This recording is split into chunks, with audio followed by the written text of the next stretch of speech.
Патувањето значи, меѓу другото, да го наблюдуваме светот околу нас, како тој постојано се менува. Доколку сакате да доживеете ваква појава, најдобро би било да го посетите Лондон. Ништо не менува ниту нас, ниту просторот што го патуваме како технологијата. Кога еден патник денес ке дојде во Лондон, наместо чадорите и капите кои некогаш доминираа на уличните пейсажи во центарот на градот, ќе видите луѓе кои брзаат по тротоарите со телефоните во раце. Црвените телефонски говорници, уште еден од символите на Лондон, се уште обстојуваат само во центарот каде се собираат туристи. Нивната единствена функција се чини е да бидат украс за фотографии од туристичките патувања направени со мобилните телефони. Лондонските говорници се пример за тоа како технологијата ја менува сликата на градот. Имено телефонските говорници во кои речиси никој не влегува за да телефонира, се куриозитет кој има ограничен рок на траење. Многу скоро, за 10 или 15 години, ќе има генерација, ако не е веќе, која ќе дојде во Лондон и ќе ги погледне тие чудни црвени кутии од метал и стакло и ќе се запраша зашто ли тие служат. Големите градови, за разлика од провинциските места на рабовите на земјите, живеат и брзо се менуваат. Затоа е интересно да се наблюдуваат од таа перспектива. Нивните промени се и слика за нас самите. Кога еден патник за кого јавните говорници се дел од неговата култура ке застане пред лондонската говорница, тоа е повеќе од црвена кутија. Тоа е слика од едно друго време кога самиот ставал парички и, например, напнато чекал некој да ја крене слушалката од другата страна. Лондон е повеќе слоен. Тоа е минато, сегашност и иднина на едно место, како неколку други градови во светот. Прошетката по патот Портобело најдобро го илустрира ова.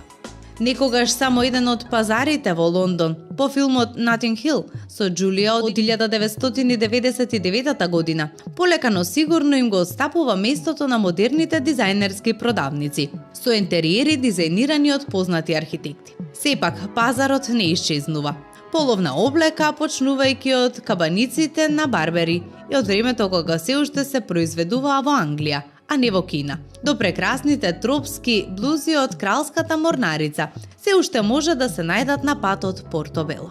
Дизајнерска облека, рачно изработена керамика, како и стари правливи униформи на гардата на кралицата, беа поставени една до друга.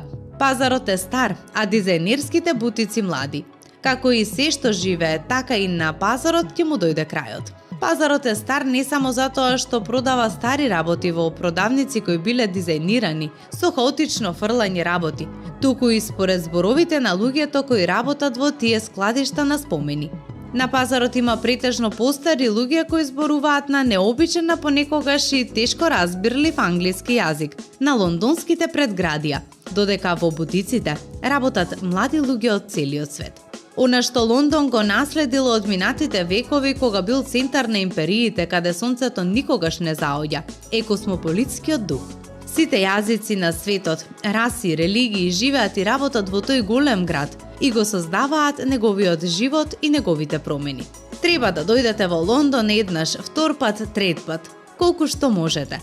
Гледајќи го како се менува, како старее, да видите како некои се обидуваат со повеќе или помалку успех да ги обноват старите брегови покрај Темза. Седнете на скалите на плоштадот Трафалгар со грандиозниот споменик на адмиралот Нелсон, кој ја порази француско-шпанската флота во 1805 година и ги постави темелите од кои една мала островска земја стана огромна империја. Потоа упатете се на улицата Регент кон улицата Оксфорд, каде шпанските модни компании целосно ја заменија англиската модна флота. Исто како што Британија на кралицата Викторија некогаш изградила колонијална сила, денес шпанците владеат со комерцијалната површина, каде сонцето никогаш не заоѓа. Посетата на улицата Оксфорд не е само за шопинг, тоа е одлична можност и за посета на раскошните музеи во Лондон. И времето поминато на улицата Оксфорд и незините продавници вреди да се изживее. Тоа е сликата на еден жив град. Лондон на сегашноста.